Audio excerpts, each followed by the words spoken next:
On the surface, the world seems safe. Streets are lit, families gather, and children laugh in playgrounds. But hidden behind closed doors and within ordinary neighborhoods are stories so dark, so haunting they shake even the strongest souls. Tonight we are stepping into 3 murder mysteries, so disturbing that they left investigators sleepless and communities broken. These are not just crimes. They are betrayals of innocence, acts of cruelty, carried out in ways that will make your heart ache and your stomach turn. Each case we explore is more than a headline. It is a child's last moments, a family's endless grief, and a chilling reminder that evil can live next door. From unimaginable abuse to brutal killings that shocked entire towns, these stories are not easy to hear, but they must be told.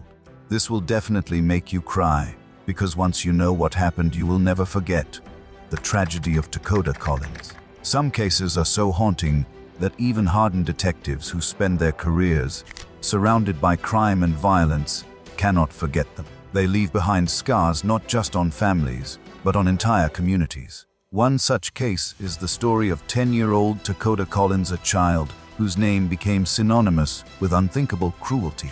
His short life was marked by suffering so severe that when police uncovered the truth, many officers admitted they had never seen a child endure so much pain. This is not just a crime story. It is a heartbreaking reminder of how silence, neglect, and systemic failures can destroy the most innocent lives. Takoda lived in Dayton, Ohio, in a neighborhood where children should have been safe. Yet behind the closed doors of his home, he was subjected to relentless torment. His father, the very person meant to protect him, became his abuser, turning the house into a place of fear and punishment. Neighbors rarely saw him outside, and when they did, he looked frail, timid, and withdrawn. Unlike other children who laughed and played, Takoda's world was confined, isolated, and filled with terror. What no one on the outside knew was that this little boy was living through a nightmare no child should ever face. Police would later reveal that Takoda had been subjected to extreme punishments that went far beyond discipline. He was locked in confined spaces for hours on end, starved of food, and stripped of dignity. His cries for help were ignored, his small body covered in marks that told the story of repeated abuse. He was not allowed the simple joys of being a child. No playing in the yard, no friendships, no warmth. His existence had been reduced to survival, and every day was another battle against cruelty. The signs had been there. Teachers had noticed changes in his behavior, reporting that he often appeared tired, malnourished, and fearful. Social services had been contacted on more than one occasion, but somehow through delays and oversights, the urgency of his situation was never fully addressed. Neighbors whispered about the little boy who was rarely seen outside. Still, no intervention came. The system that was designed to protect children like Takoda failed him at every step, leaving him trapped in the very environment that was destroying him. On December 13, 2019, the truth finally came to light. Police were called to the home, and what they found shattered even the most experienced officers. Takoda was found lifeless, his body bearing the unmistakable signs of prolonged abuse. Investigators stood in silence, horrified by the scene before them. They described it later as one of the worst cases of child torture they had ever encountered. The medical examiner's findings confirmed what was already clear. This child had been systematically broken down, both physically and emotionally, until he could endure no more. The community's reaction was immediate and overwhelming.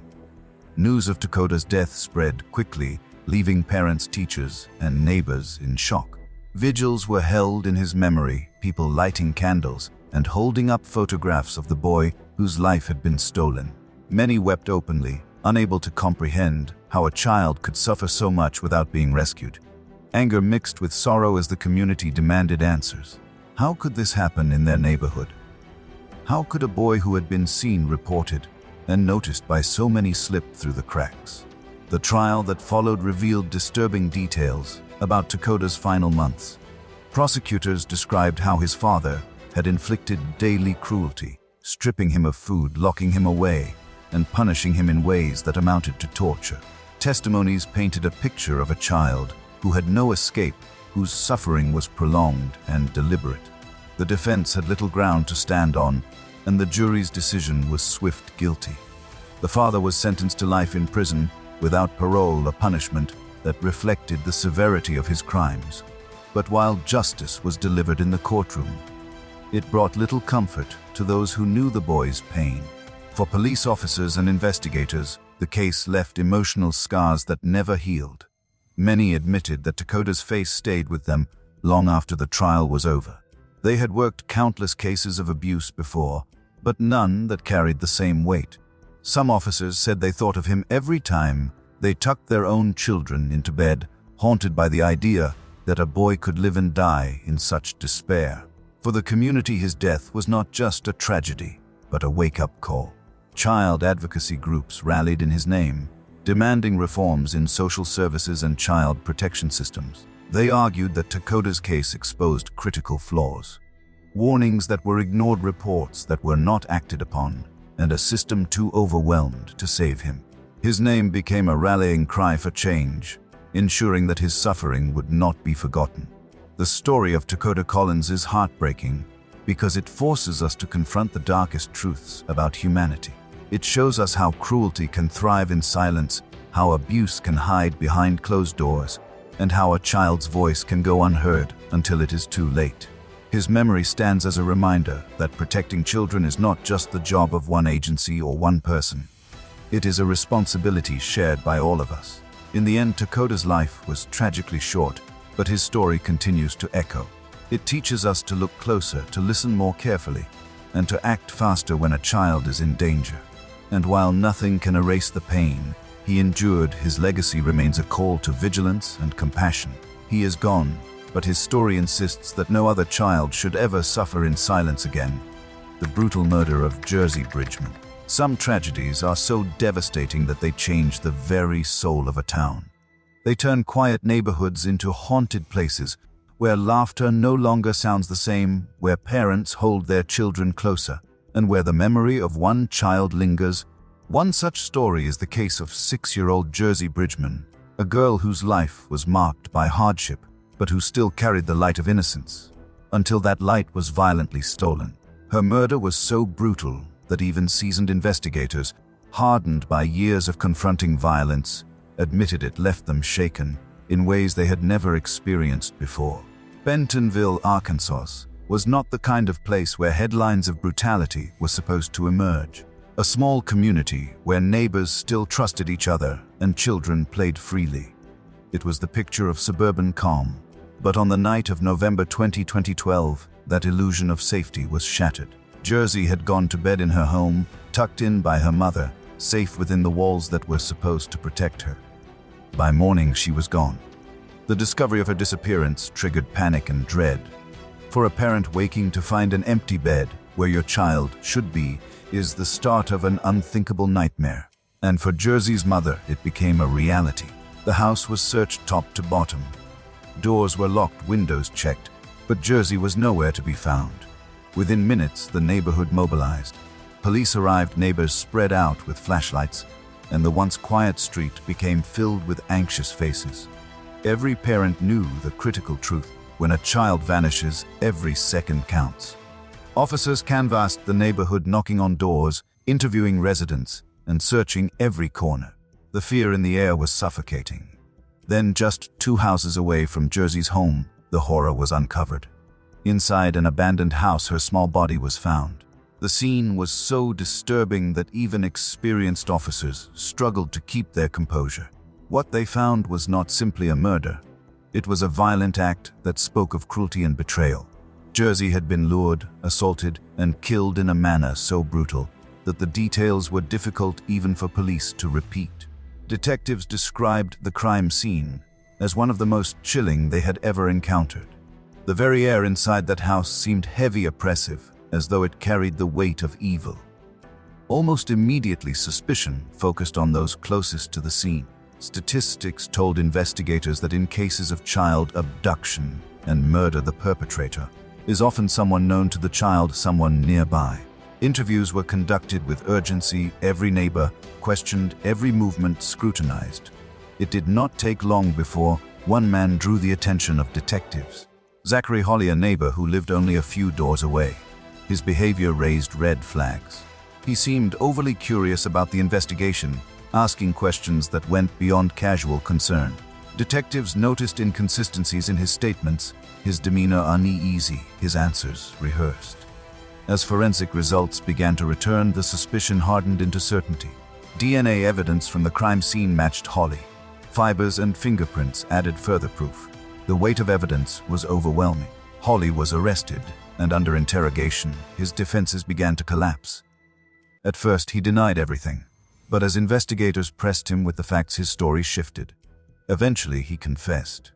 His words sent chills down the spines of detectives, who had thought they had already braced themselves for the worst. He admitted to luring Jersey from her home, assaulting her, and ending her life in the abandoned house. It was a confession so cruel, so devoid of humanity, that even officers accustomed to horror said it broke something inside them. News of the arrest spread quickly, bringing both relief and devastation. Relief that the monster responsible was caught, but devastation at the betrayal. To know that the killer had been a neighbor, someone trusted in the community, was almost too much to bear. Parents who had once allowed their children to roam freely now clutched them tighter. The sense of safety that defined Bentonville was gone. The betrayal was sharpest for Jersey's family. Her mother, who had already seen her daughter survive earlier abuse in life, was crushed with grief and anger. How could her child, who had already endured so much, be taken in such a cruel way again? The trial that followed laid bare the brutality of the crime. Prosecutors spared no detail as they described how Holly had betrayed a child's trust and inflicted unspeakable suffering. They showed the jury the evidence, played recordings, and recounted Holly's own confession. Jurors sat stiff and pale, some wiping tears from their eyes.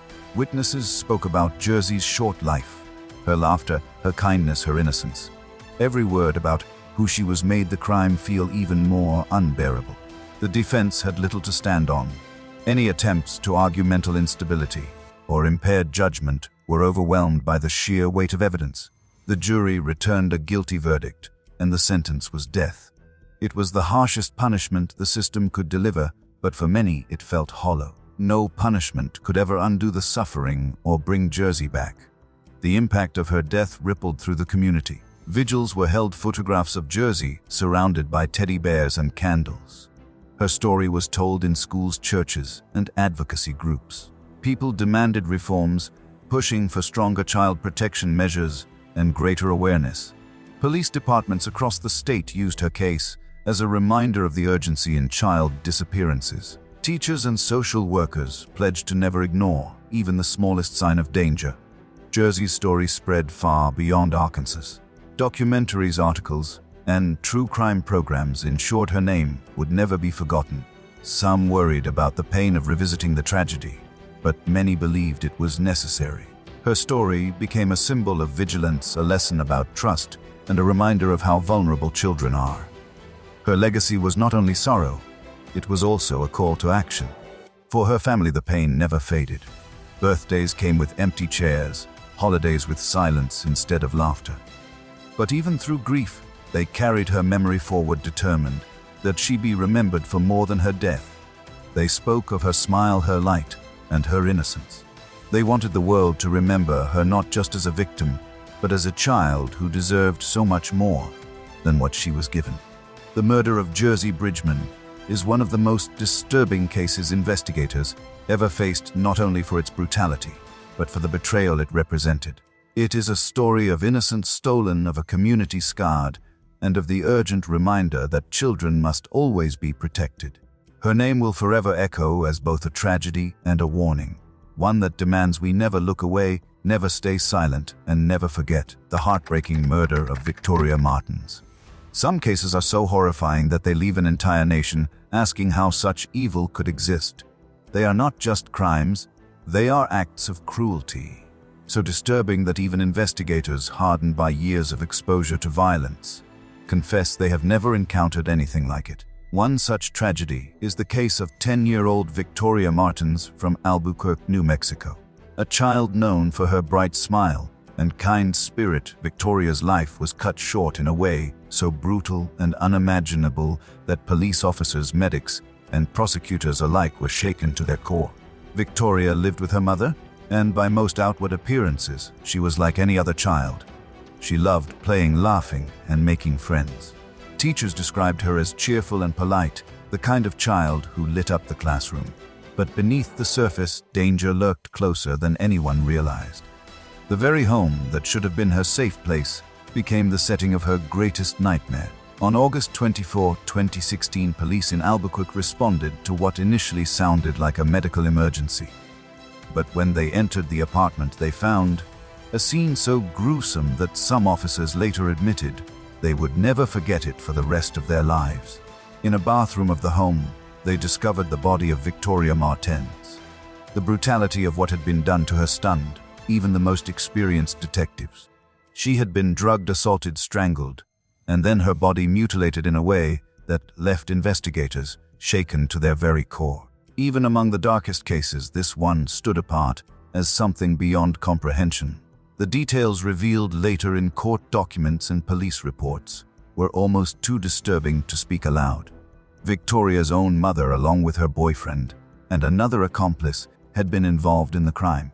This betrayal cut even deeper than most cases because the very person entrusted with her safety had become part of the horror.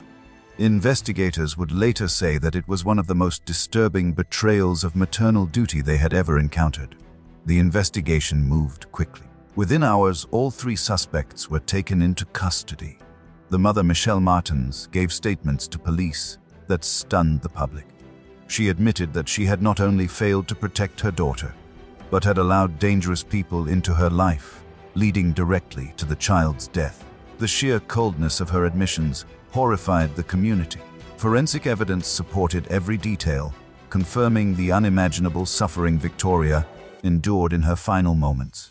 When news of the crime broke, the community of Albuquerque was plunged into grief and outrage. Candlelight vigils filled the nights, people holding signs that read, "Justice for Victoria." Strangers wept openly as they laid flowers and stuffed animals. Her name became a rallying cry for reform, a symbol of both the fragility of childhood and the failures that had allowed such evil to touch her life. Teachers who had known Victoria spoke publicly, describing her kindness and joy. Classmates remembered her laughter, her smile, her presence in the school hallways. Every detail of who she was made the crime even more unbearable. This was not just a case file, not just another headline. This was a 10-year-old girl whose life had been filled with potential, ripped away in the most violent and senseless way imaginable. The trial that followed was long and complex, but the evidence was undeniable. Prosecutors laid out every horrifying detail, forcing the courtroom to confront the reality of what had happened to Victoria. Jurors and spectators alike struggled to remain composed as they listened. Many described it as one of the most emotionally draining trials they had ever witnessed. The defendants were each handed long sentences, with Michelle Martens herself receiving decades behind bars. But no sentence, no punishment could undo the betrayal or restore the life that had been lost. The case forced painful questions into the public sphere. How could a child be so betrayed by those meant to protect her? How could such cruelty exist inside a family home? And how could authorities act faster in the future to prevent similar tragedies? Advocacy groups rallied in the aftermath, demanding stronger protections for children, stricter vetting of dangerous individuals allowed near them, and more accountability for parents who failed in their duties. For investigators, the memory of the case never faded. Officers who walked into that apartment admitted that they carried nightmares for months, some even leaving law enforcement afterward, unable to shake the images they had seen. Prosecutors said it was among the most disturbing cases of their careers, one that left them broken, even as they fought to deliver justice. Years later, the name Victoria Martens still resonates across New Mexico and beyond. Memorials were built in her honor, and every year, the community gathers to remember her. Strangers light candles, place flowers, and whisper prayers, vowing never to forget. For many, her story remains a symbol of why society must remain vigilant, why silence is dangerous, and why protecting children must always come first. The heartbreak of Victoria's murder is not only in the violence of her final moments, but in the betrayal that allowed them to happen. She should have been safe in her own home, loved unconditionally and shielded from harm. Instead, her trust was exploited, her innocence destroyed, and her life stolen. It is a story that lingers because it forces us to face the darkest parts of human nature, the kind of evil that cannot be explained away. And yet out of that darkness comes a lasting reminder. Victoria's memory continues to push for reform, for vigilance, for action. Her story is retold not just to relive the horror, but to ensure it is never repeated. She is remembered as a child full of light, a little girl whose laughter could brighten a room, and whose legacy now serves as a plea for change. The murder of Victoria Martens is one of the most disturbing cases ever seen, not just because of its brutality, but because of what it represents. The ultimate betrayal of trust, the destruction of innocence, and the failure of protection. Her story will forever make people cry, but it will also continue to ignite the fight to save other children from the same fate. Part 4. The murder of Gabriel Fernandez. Some cases pierce so deeply into the public conscience that they are remembered not only as crimes, but as national tragedies. Among the most disturbing of all is the story of 8-year-old Gabriel Fernandez from Palmdale, California. His murder in 2013 exposed a level of cruelty that horrified even the most hardened investigators, but it also revealed systemic failures that shocked the entire country. Gabriel's story is not just one of abuse. It is a devastating lesson about what happens when cries for help go unanswered. Gabriel was a bright, curious boy who deserved the same love and protection as any child. Teachers described him as gentle with an innocence that made him instantly likable. But behind the doors of his home, his world was a living nightmare. Gabriel was placed in the custody of his mother, Pearl Fernandez, and her boyfriend, Izaro Aguirre. Instead of care, he was subjected to relentless torture. Over time, they turned their home into a prison of pain using methods of cruelty that left scars, both visible and invisible. The abuse was constant and calculated. Gabriel was forced to sleep locked in a small cabinet, tied up and gagged, deprived of food, and beaten with objects.